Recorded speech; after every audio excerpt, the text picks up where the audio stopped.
So, I will begin. Welcome to the Knife Show, where we dissect the human psyche and society. My name is Joyce. Hi. I'm sorry. We're rusty. Okay. All right, and don't remember. I mean, fuck. Okay.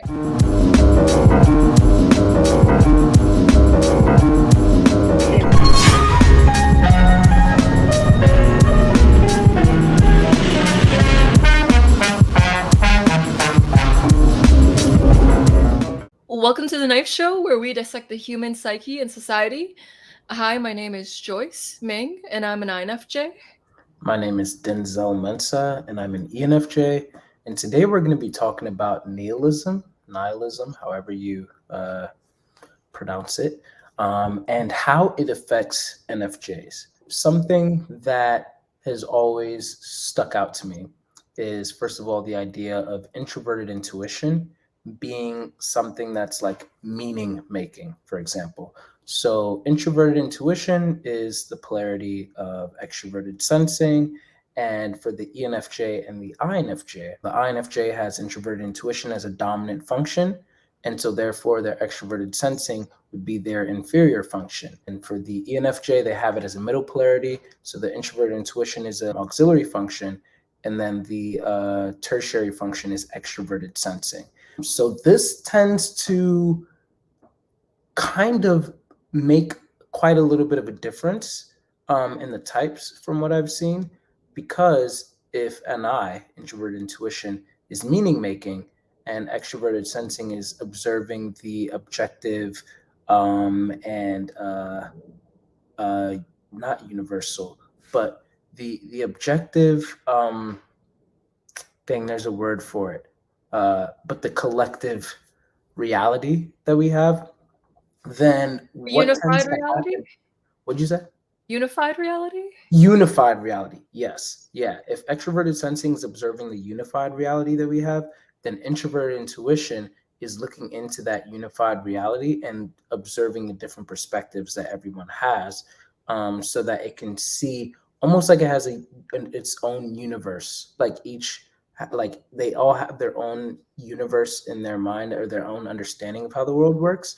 And so for this reason, as Clay Arnall, one of my favorite YouTubers, said in a recent video of his, titled "The INFJ's Obsession or Exploration of Meaning." INFJs tend to have this incessant willingness to find meaning in everything, being NI dominance. And from that, the SE inferior sometimes can keep them from being in the moment. It can keep them from enjoying things just for what it really is. And also it has a whole bunch of other things, but for the sake of just this conversation, that's where the SE can kind of like come into play.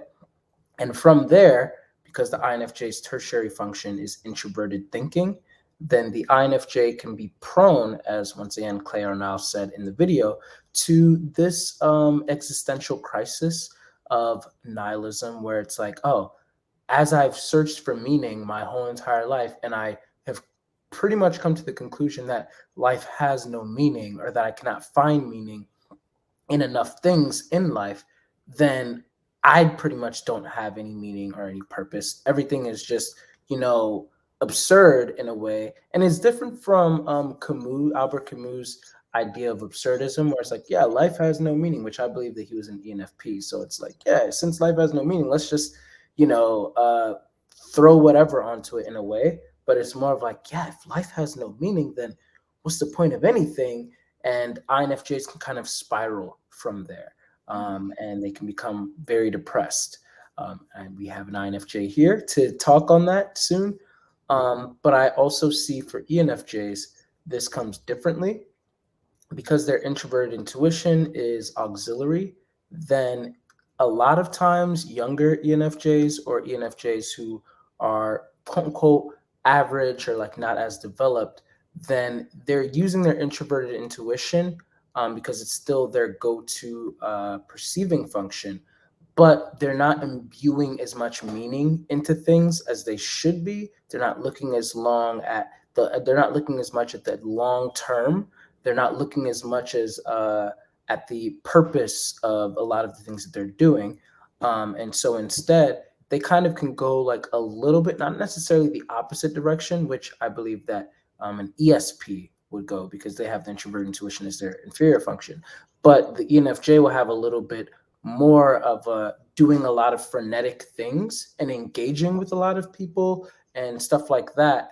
But then they will lack meaning or enough meaning and purpose behind the things that they're doing. So they're just kind of like doing things and doing things. And it's almost to the extent where pretty much now they can run themselves dry. And it's not until they learn to imbue enough meaning into the things that they're doing that all of a sudden their relationships and everything starts to become rich. So, because we have an ENFJ here, myself, and an INFJ here, Joyce Meng, then I would love to pretty much have a discourse about this idea of nihilism and how introverted intuition and that extroverted sensing plays in for both of us and for the NFJs out there. And if you're just an NJ in general, I didn't want to bring too much. Like, an example could be an ENTJ who's so focused on getting things done and working all of that, but then they're not bringing enough meaning and purpose and longevity thinking into like how much should I be getting, like is this really my passion, is this really whatever, which goes into that NIFI. But I don't know if I can speak as much on that as we would be able to speak to on here. But yeah, if you're an NI user like in general, then this could be something that's very helpful for you, or just if you're interested in meaning making. So that's my foundational layout.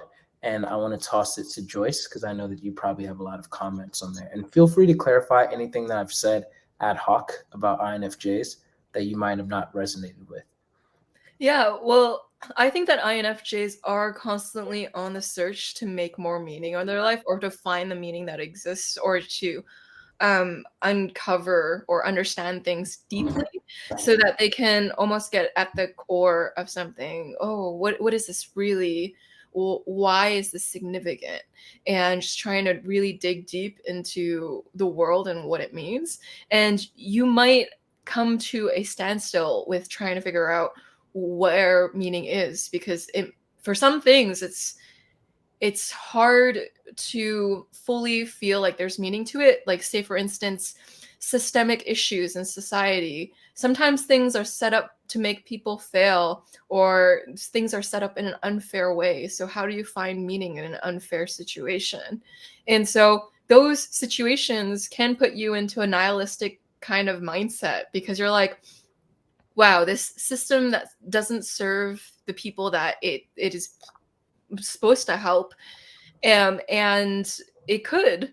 And so because you can see this could be a great thing, but then this system is corrupt, and so it actually harms people as opposed to helping people. How tragic something that could have purpose and create beauty in people's lives actually lead to a lot of people not reaching their fullest potential. And so that can create crises of meaning because we play into meaningless systems all the time. They're set up to not feed into helping people reach their human potential. And I think for a lot of NF types, you might deal with a constant existential crisis being the theme of your life, especially if you lean more on the neurotic side in the big five and you're a person who just tends to be a more emotionally fluctuating in terms of having negative fluctuating moods. Because there are so many unfair systems in the world, that can NFs kind of realize, oh, a lot of things in life are not working towards the better, bigger picture of everything overall. It's not creating better human cycles. It's creating worse human cycles. And so there can be this constant existential crisis because you're kind of living life backwards as an NF. you feel like you understand the big important questions first, and you actually want to find the answers to them, even if there isn't really truly an answer to them. You just want to percolate them to further understand it. Whereas people kind of think about these things at the end of their lives. It's like when people have quarter life crises or midlife crises, you're just a constant life crisis because you understand, or you want to understand, meaning. And sometimes life, it sets up things where it's not intentionally put together in a way which positively impacts human life, and that can be heartbreaking.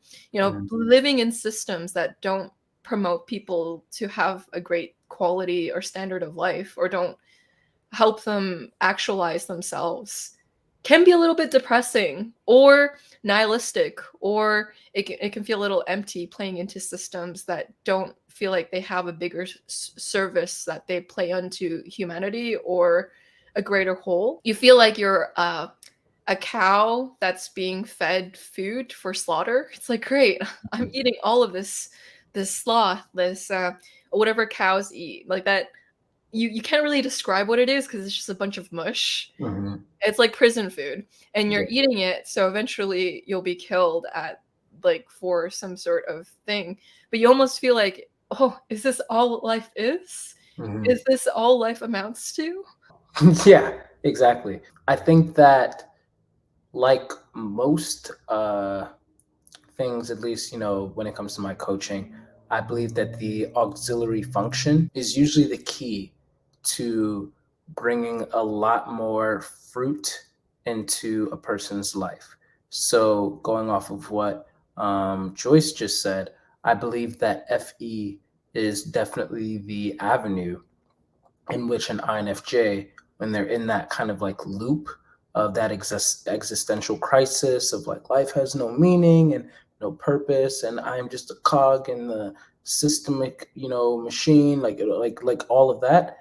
There's a way out of that, and I would love to hear first and foremost, Joyce, if this has been an issue for you and how you've been able to defeat it, or if it's something that's still perpetual for you. Like, is it something that you deal with when you're coaching, and like just some tips and like ways that you've been able to incorporate FE, if FE was what you've used to counter that. Yeah, so I find you're right on the money that developing extroverted feeling does help you get out of that nihilistic space. And it's not that I'm just a cog in the machine, it's that everyone is a cog in a Right. machine, and that we're all playing into systems that don't really make us ultimately happy or fulfilled. Mhm. And I think one of the ways to get beyond nihilism is to have good conversational partners, because INFJs can go their whole life feeling like they're having one sided conversations. So they're talking to you, they're tossing the ball to you, but they can tell that a lot of the meaning that they're saying is lost in translation. It's like, Mhm. great, that person heard the most insignificant part, but then they didn't reply to the actual point I was trying to make. And so not only does the world feel like you're having this crisis of existential meaning, also the person you're trying to communicate this to doesn't get it. And so Yeah. now you feel kind of crazy for talking about things that really matter to you, that you can see with your eyes, but other people aren't reacting like they can see it with their eyes too. And so it feels like you don't have anyone to release the nihilism or release the existentialism with, and that can create more existentialism or nihilism. It's Yeah. like, oh, great, this is proving that life means nothing because this person can't understand what I'm saying. Exactly. So um really getting past that lack of meaning. By the way, if you stay in a constant nihilistic state, that can run you into a risk for depression. Because Mhm. if you're constantly feeling hopeless or you constantly feel like you can't find a true source of meaning, that's going to lead you to a feeling of defeatedness or hopelessness that depressed people feel. And so, a way to get out of those negative feelings so that they don't spiral into this infinite void is to have friends you can talk to who can be on your level.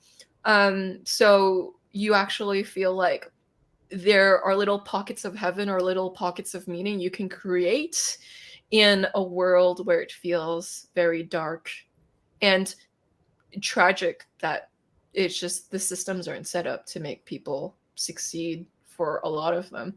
Yeah. And instead of seeing all these large scale problems, you're able to actually find these communities that encourage and support you and understand you and see you, and that it actually helps you further your thought on things, so you actually are able to find some sort of meaning that makes sense to you through very thought provoking, intellectually stimulating dialogue. Because I find that nihilism, a really dark form of it, can exist if you're not mentally stimulated a lot. Because then now you're stuck with only you being the one who can mentally stimulate you, which doesn't increase your faith that the world has meaning.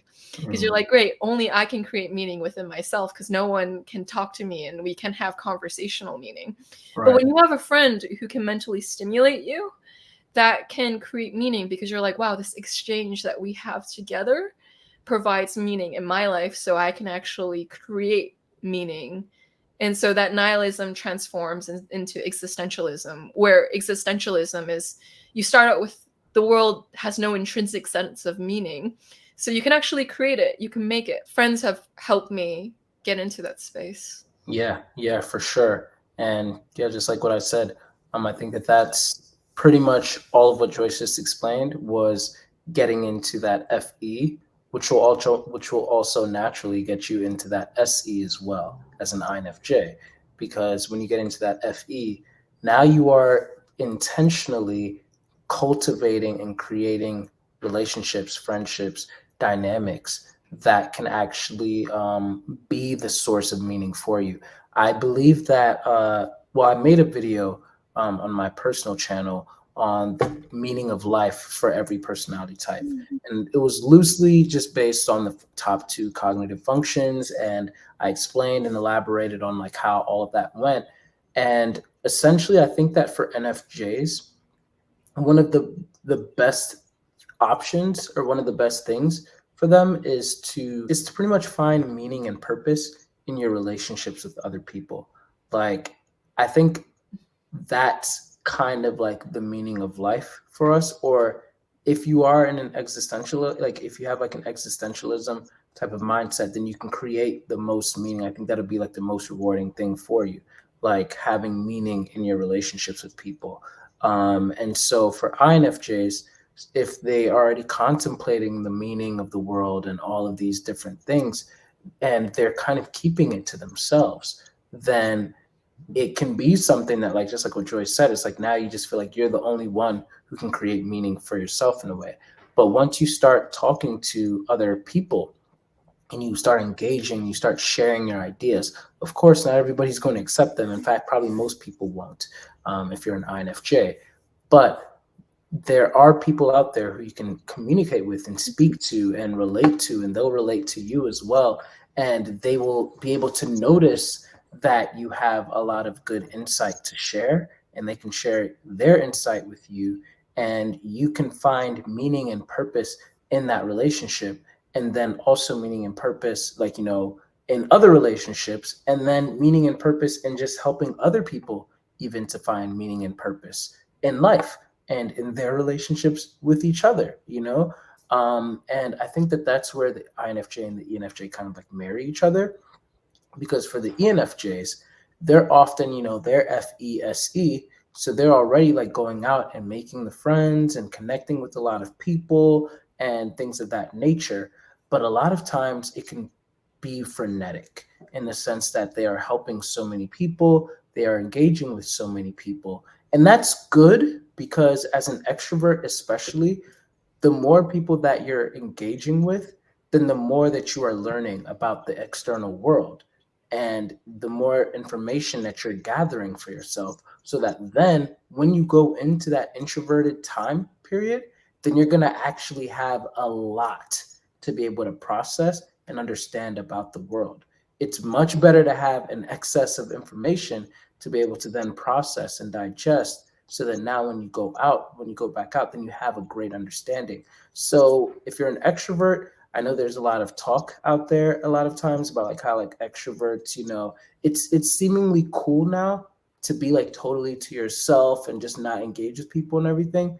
But I actually encourage you as an extrovert to continue to engage with other people. And I even encourage introverts to do that because that's their growth spot. Continue to engage with the external world. Like the more that an INFJ engages with other people, then the more sharp their introverted intuition and introverted thinking is going to be because they have gained enough extroverted feeling and extroverted sensing information to be able to calibrate that introverted thinking and introverted intuition that they have. And it's the same thing for an ENFJ. If they're already always stimulating that extroverted feeling, that extroverted sensing, then now make sure that you spend a lot of time alone in meditation and processing and divination, whatever it might be for you, so that now all of that information that you're just constantly taking as you're interacting with other people, you will now not only find a lot of insights from that and learn more about the world, but you're also going to find meaning and purpose there too. Because then you're the NI that you're now focusing on, you're going to start seeing like, wait a minute, I actually think you're going to realize how much energy that you actually have. And then you're going to also find a better way to be able to interact with people and imbue meaning into everything. So, using myself for an example, I have arrived at a point where I feel like literally, and this could sound crazy to like a lot of people, but for the past few years, I think ever since I've known about type, I've been constantly looking for doorways, metaphysical doorways that have introverted intuition written on them. Any opportunity that I have to be able to go through that door of introverted intuition, whenever it pops up, I make sure to try to find a way to access it because I know that that's what's going to bring me the most quality in my life, developing that auxiliary function of introverted intuition. And there were several different ways that would show up. But a lot of times, pretty much one of the main ways that it showed up was like bringing meaning into my own life. So for me, now I've gotten to a point where because I have entered so many of those doors and I've made that like muscle memory to now look for every opportunity where I can find meaning in things, then I also create meaning and stuff. I refer to myself as an alchemist of some sort.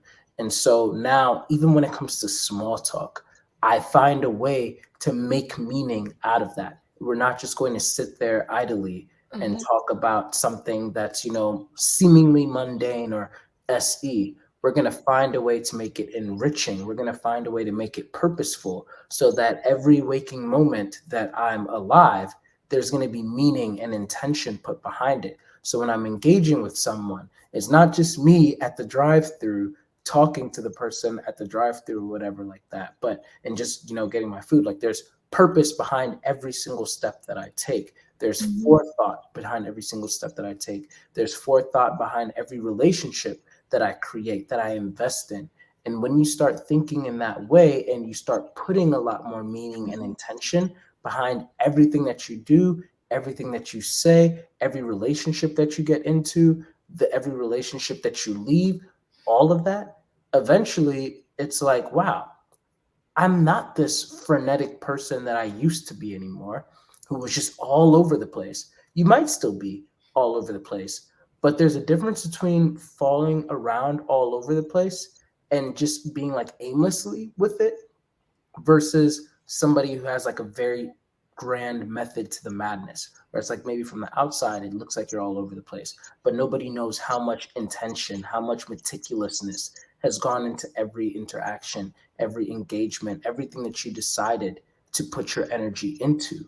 And so from that, I feel like that's where the FE and the NI in the ENFJ and the INFJ really marry each other because now you've created meaning and you've imbued meaning into everything that you're doing. And life is, you're no longer prone to that nihilism anymore because every step that you take is with purpose and it's with intentionality. It's not frenetic, it's not draining for you, but instead it's invigorating for you. It gives you a source of life. And then you start to radiate that to other people because now they see how much intentionality that you come with and it does something to your aura. which allows you to then influence the auras around you, because now those people, they want a little bit more of what you have, and you start to influence, any circles that you start to walk into, and you start having other people who are now going to start pursuing more meaning in their own lives, however that might look like. And that's when you get the NFJs, who can sometimes become coaches in helping you to be able to find that meaning.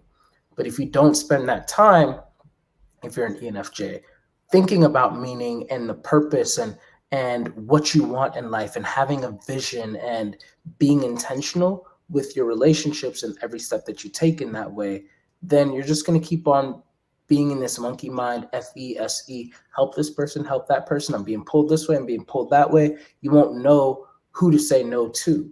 You won't know who to say yes to. You're going to be drained all the time. You're going to start complaining. You're going to start becoming passive aggressive and bitter. Like, I helped this person, they never got back to me, this, that.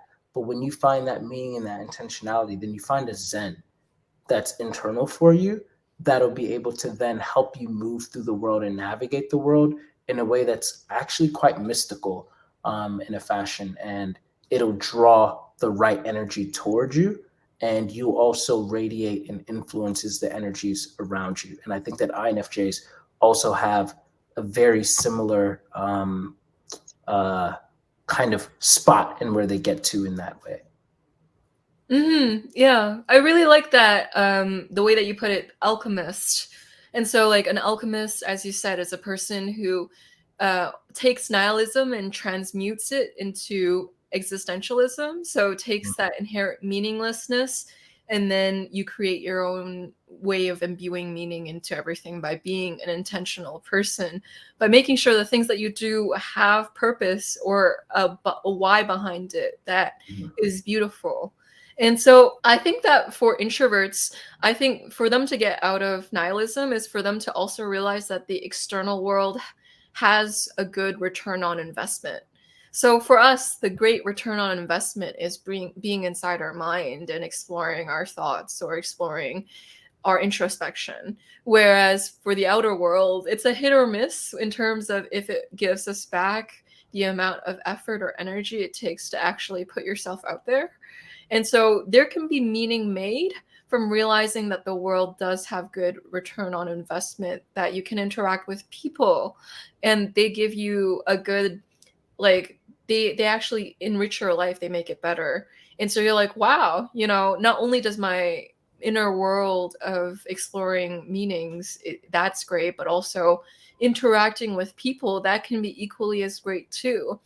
And yeah, it's all about, I really do place an emphasis on finding your tribe too, because Yeah. it's almost like you don't realize how hungry or starving you are Yep. until you actually are fed.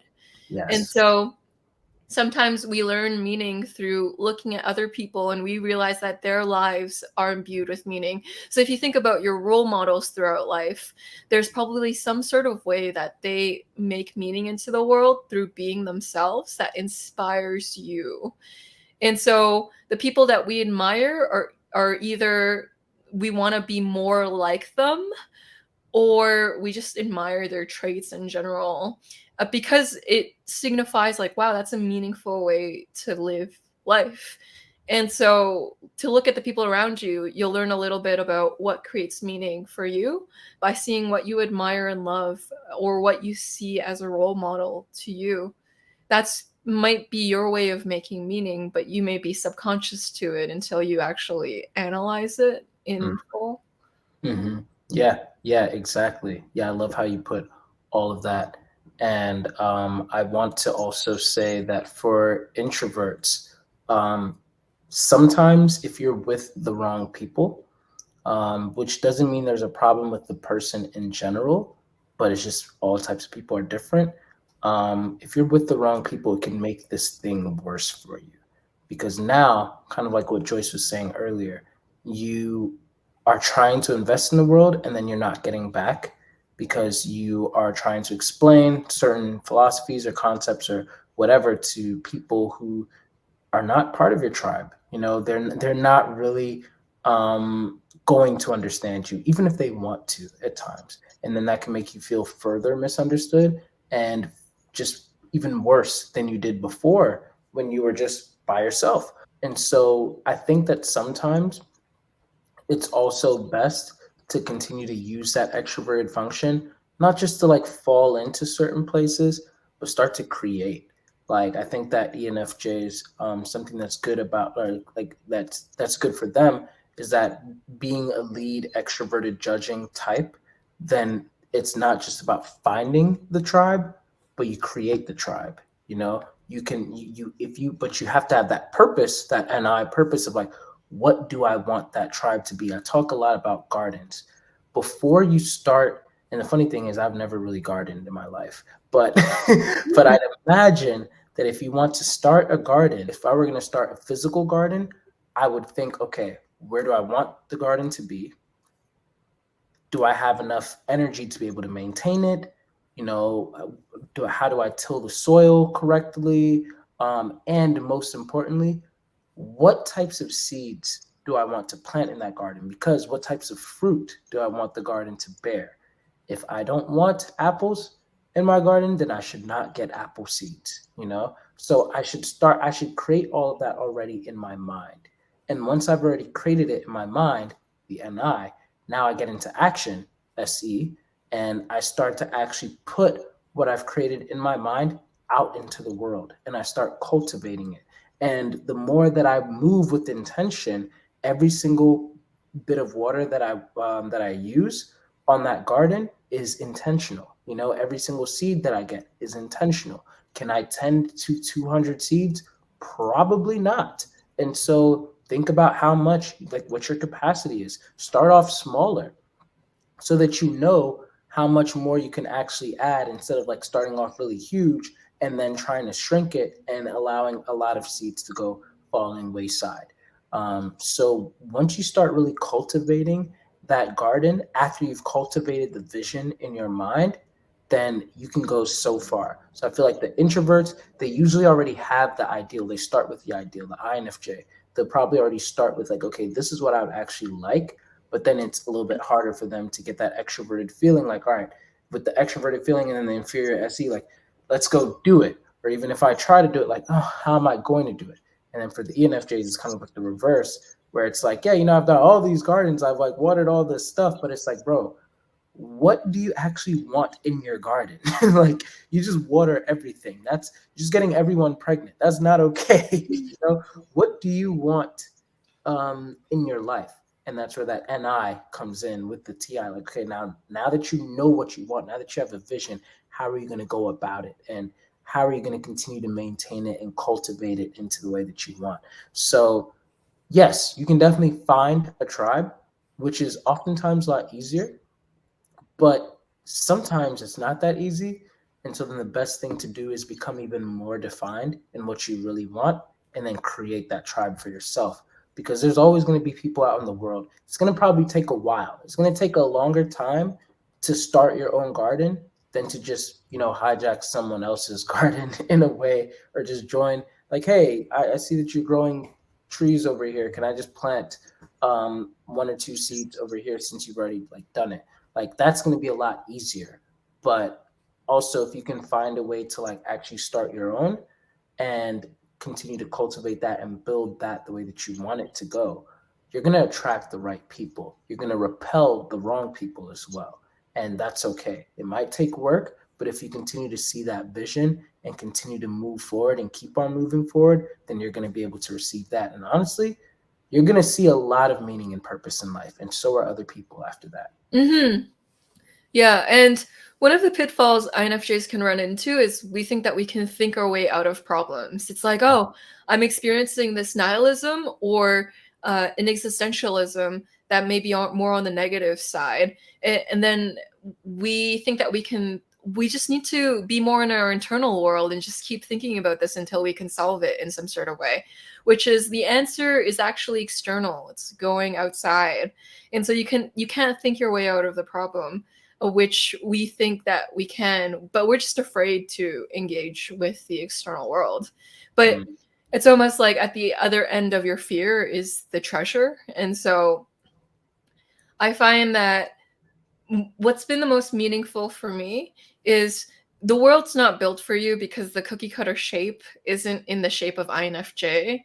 So you, like Denzel said, are actually going to have to proactively shape the friend circles that you want, Yeah. because naturally it won't have the return on investment in Mhm. most situations, and you actually really have to intentionally cultivate it. Like, let's say, going off of Denzel's garden analogy, you're allergic to tomatoes, you hate grapes, but all your garden has is tomatoes and grapes. Well, you're going to live a really miserable existence because you're just going to be bleeding from your nostrils every time you eat the food that you're allergic to, Right. and you're just going to hate the taste of the other fruit. And so the way of creating a space that really you're happy with is to plant the seeds that don't make you want to puke. And so that can be hard because that's actually going into the external world and facing a rejection. And almost it has to get a little worse before it gets better. So it's Right. like, oh no, these, all these opportunities are going wrong. Yeah. Yeah. And I mean, again, when you're like making a garden, then that is kind of how it is. Like you have to dig up from the earth, and it's going to look like you're ruining what's already there. But then after you plant and everything, that's when it's going to start to look better, and it's going to look even more beautiful than what it looked like before most times. So yeah, I say to keep forward with that, and stay strong in that realm. And if you are an INFJ or an ENFJ who is struggling with either of the things or both of the things that we talked about here, be sure to email Joyce and I. We do provide coaching services. And also, if you just want to like talk, chat, and everything, like you can hit us up at the knife show at gmail.com, if I'm not mistaken. Yeah, and then make sure to leave comments, questions, concerns, and let us know what you think. If you have any tips, like if you've dealt with this yourself, then be sure to drop this off. And it's not just for NFJs. If you are a different type and you deal with things in a different way, we would love to know. Like, drop your story and your experiences there.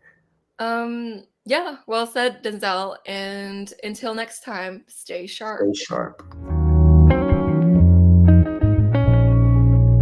また夜が明ければお別れ夢は遠き幻にあなたを追いかけ